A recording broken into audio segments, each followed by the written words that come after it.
Hello, I'm Jakka-B and welcome back to my tutorial series. I know I'm well aware that it's been a very long time since I did a tutorial. I just simply have not had the time. But yeah, I had an idea for one based on some music that I've been listening to that I've been sent, and I thought this would be a good one to cover. So I want to go over how you can fill your tracks out. I'm going to concentrate on just kind of a 16-bar loop and build it with different sounds. This is the 16 bars I've taken from my Stargazer Ultimate High remix, which is out as a free download. Plug.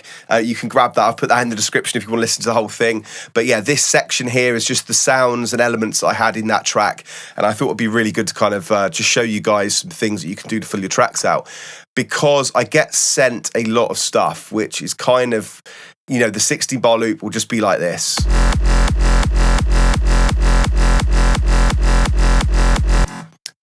You know, kick and bass could be well mixed and everything, and that's all good, but there needs to be a bit more substance to the tune sometimes, and even if it's just like some effects. So I'm going to gradually build things up. So the obvious thing to add to a drop with a kick and a bass already is percussion. So I'm not going to go mad in depth on percussion because I've gone over it before, although I'm happy to go over it again if enough people want me to. So I'll just turn this on here.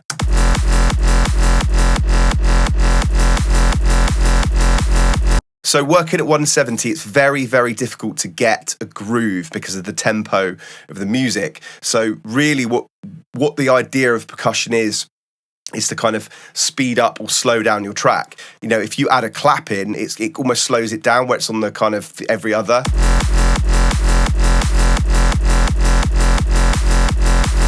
And then also things like these little loops here.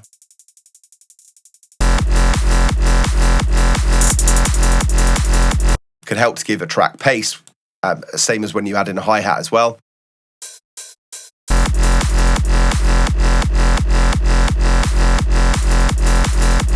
So that's the aim of the game of the percussion. As I said, I've gone over it before, so I'm not going to go mad in depth over it now.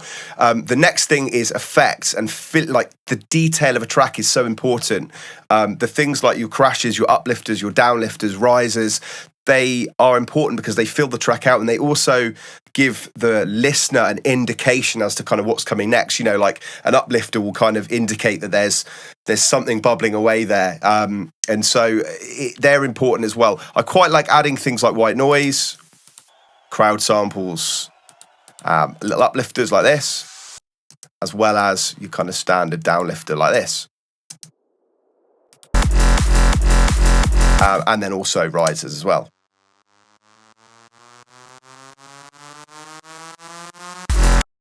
So just adding these in can make a huge difference to the track.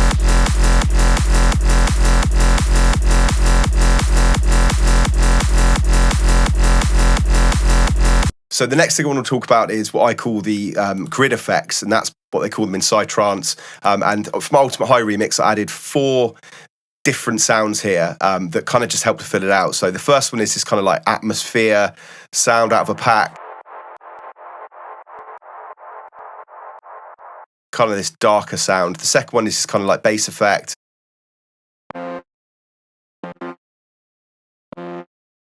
And the third one is this acid sound. And the fourth, which is the most important, is like a free-formy kind of scratch sound, which kind of gives it additional pace on top of the percussion, like this.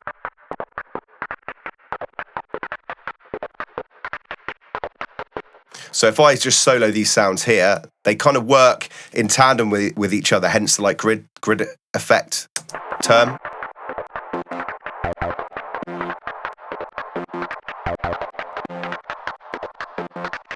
They are all sidechained also to this ghost kick here, which I call the global sidechain. That's a really important thing just to add as well before I move on.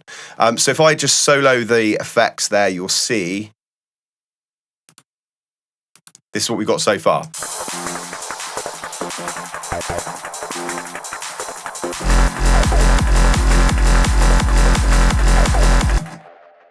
And those there just really kind of give the track a little more depth than it had previously.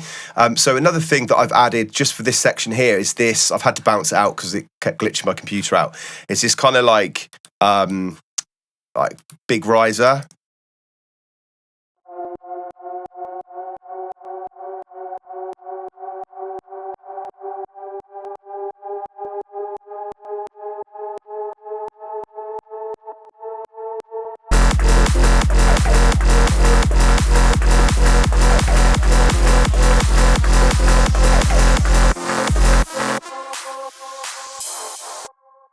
And that again just fills it out, gives it some width as well, where it's a super saw kind of sound. Also, another thing I added in, which is something that I bounced out of from the chords, is just this chord atmosphere effect here. And the start of each phrase, I've got this exact same, this kind of doing that work there.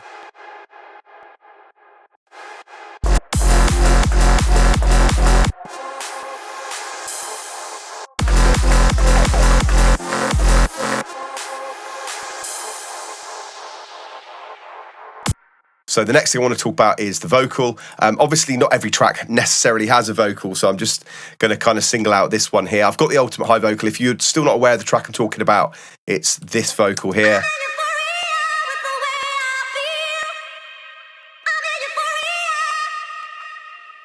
So what I did with this, and I tend to do this quite a lot, is have kind of like a very, very small section of the vocal just being used as kind of like an atmosphere effect.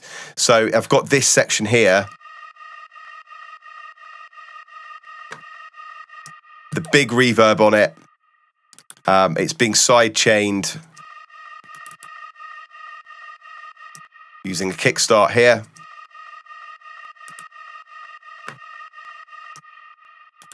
And then on top of that, I've added a reverse vocal.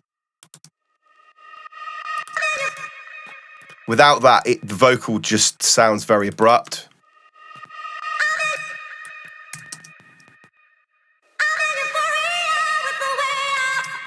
And then another thing I added as well, which is again unique to this track, is kind of like a vocal rising effect.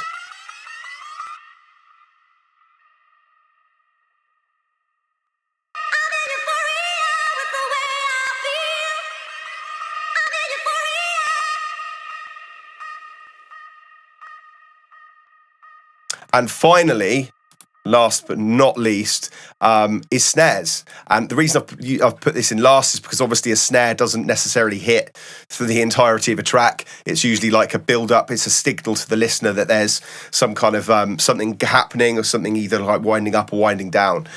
So what I've done for this one is I had 3 separate snare sounds in there. So the first sound I had was just this vengeance loop here.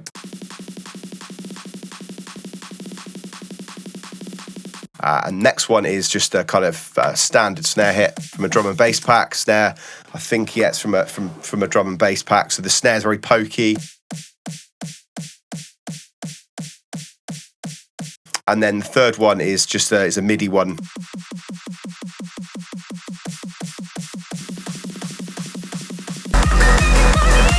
So on their own, they sound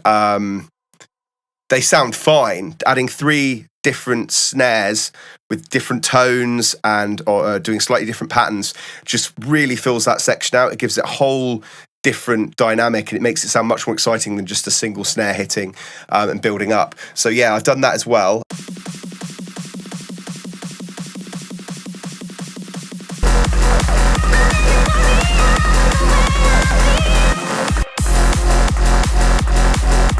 So this is what it sounded like before. And this is what it sounds like now.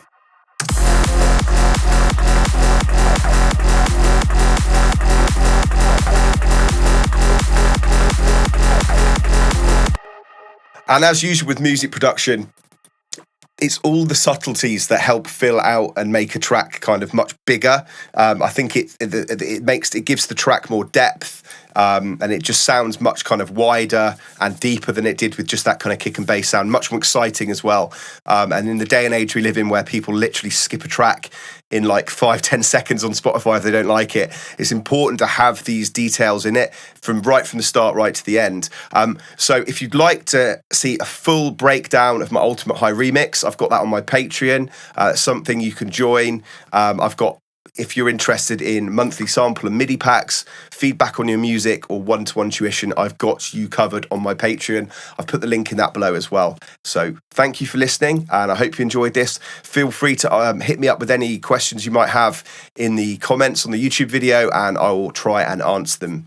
Thanks for tuning in, and I will try and get another tutorial over to you guys like ASAP. So yeah, big up, thank you, see you soon.